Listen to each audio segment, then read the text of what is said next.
প্রতিষ্ঠানের জমি সম্পদ অথবা কোনো ব্যক্তি বা গোষ্ঠীর ব্যক্তিগত সম্পত্তি নয়, বরং তা সমগ্র এলাকার মধ্যে জনগণের কল্যাণে ব্যবহারের কথা। কিন্তু দুঃখজনকভাবে দীর্ঘদিন ধরে এসব ধর্মীয় প্রতিষ্ঠানের জমি সম্পদ অর্থের বিষয়ে স্বচ্ছতার অভাব এবং একটি গোষ্ঠীর একক নিয়ন্ত্রণ নিয়ে এলাকাবাসীর মধ্যে গভীর উদ্বেগ। এই অসন্তোষ সৃষ্টি হয়েছে ধর্মীয় আমানতের সঠিক সংরক্ষণ, ন্যায্য ব্যবস্থাপনা এবং সর্বসাধারণের অধিকার প্রতিষ্ঠার লক্ষ্যে এলাকার সাধারণ মুসলিম জনগণ ঐক্যভাবে শান্তিপূর্ণ সামাজিক আন্দোলনের মাধ্যমে নির্দিষ্ট দাবিসহ উপস্থাপন করতেছে। 1 নম্বর, মসজিদ কবরস্থানের জমি ওয়াকফকৃত কিনা বৈধ দলিল নথি সংশ্লিষ্ট কাগজপত্র অবিলম্বে জনসম্মুখে প্রকাশ করতে হবে এবং ওয়াকফ মুক্ত হলে শরীয়ত প্রচলিত বিধি অনুযায়ী এর সঠিক ব্যবস্থাপনা নিশ্চিত করতে হবে। 2, মসজিদের নামে থাকা সকল জমি সম্পদ দান তহবিলের পূর্ণাঙ্গ হিসাব এলাকাবাসীর সামনে স্বচ্ছভাবে প্রকাশ করতে হবে। 3, এলাকার মুসল্লি জনগণের ভোটের মাধ্যমে সভাপতি, সেক্রেটারি, ক্যাশিয়ার সহ একটি পূর্ণাঙ্গ গ্রহণযোগ্য পরিচালনা কমিটি নির্বাচন করতে হবে এবং বর্তমান ব্যবস্থাপনা থেকে নির্বাচিত কমিটির কাছে ও হিসাব হস্তান্তর করতে হবে। 4 নম্বর, কবরস্থানের ব্যবস্থাপনা ও জনগণের প্রতিনিধিদের তত্ত্বাবধানে পরিচালিত করতে হবে এবং প্রয়োজনীয় এলাকাবাসীর পরামর্শ ও সিদ্ধান্ত অনুযায়ী কবরস্থানের জমি সম্প্রসারণ বা বাড়ানোর ব্যবস্থা গ্রহণ করতে হবে। 5, মসজিদের অন্যান্য ধর্মীয় প্রতিষ্ঠান জমি সম্পদ অর্থ কোনো ব্যক্তি বা গোষ্ঠীর ব্যক্তিগত সম্পত্তি হিসেবে দাবি করা যাবে না।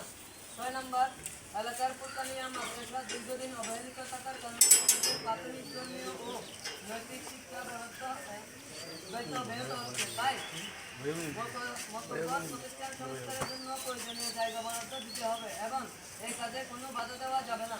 7 নম্বর, উপরোক্ত বিষয়সমূহ বাস্তবায়ন সংশ্লিষ্ট পক্ষের সম্মত না হলে এলাকার সাধারণ মুসল্লি জনগণ সম্মিলিতভাবে মসজিদ ও কবরস্থান সম্পর্কিত বিষয়ে বিকল্প চিন্তাভাবনা ও প্রয়োজনীয় সামাজিক সিদ্ধান্ত গ্রহণ করতে বাধ্য থাকবে।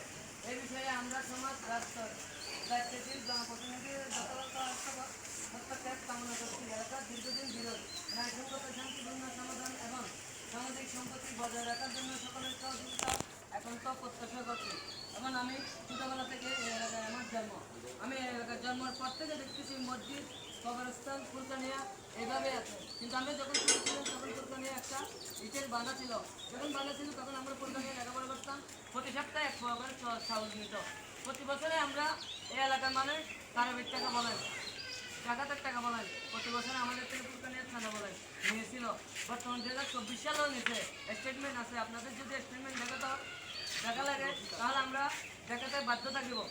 ফুরকানিয়ার টাকা 24 সালে যদি আমরা ফুরকানিয়ার টাকা দিয়ে থাকি তাহলে ফুরকানিয়া এখনো কেন সংস্কার হয় নাই? আমাদের দাবি, এই দাবিগুলো যথাযথভাবে সংস্কার হওয়ার জন্য আবেদন জানাচ্ছি এবং এলাকাবাসীদের সোচ্চার আরও হওয়ার জন্য আবেদন জানাচ্ছি।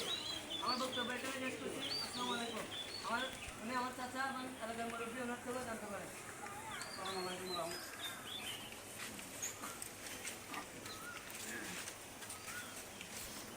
মসজিদ পরিচালনা দেখতেছি আমরা, আমি ছোটোবেলা থেকে দেখতেছি ওনার দায়িত্বে মসজিদ, ফুরকানিয়া, কবরস্থান সব কিছু ওনার মাধ্যমে পরিচালিত হচ্ছে। কিন্তু পরিচালিত হচ্ছে ঠিক আছে, আমাদের এখানে কোনো সংস্কার হয়নি, সংস্কারের প্রয়োজন। সেই বিধায় আমি এই মানববন্ধনটা আপনাদের সামনে তুলে ধরলাম। এলাকাবাসী দেখুন, আপনারা এলাকাবাসী অনেক আছে, আপনারা এলাকাবাসীর থেকেও একটু নিতে পারেন।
নিয়ম ধরি তো দিতে হবে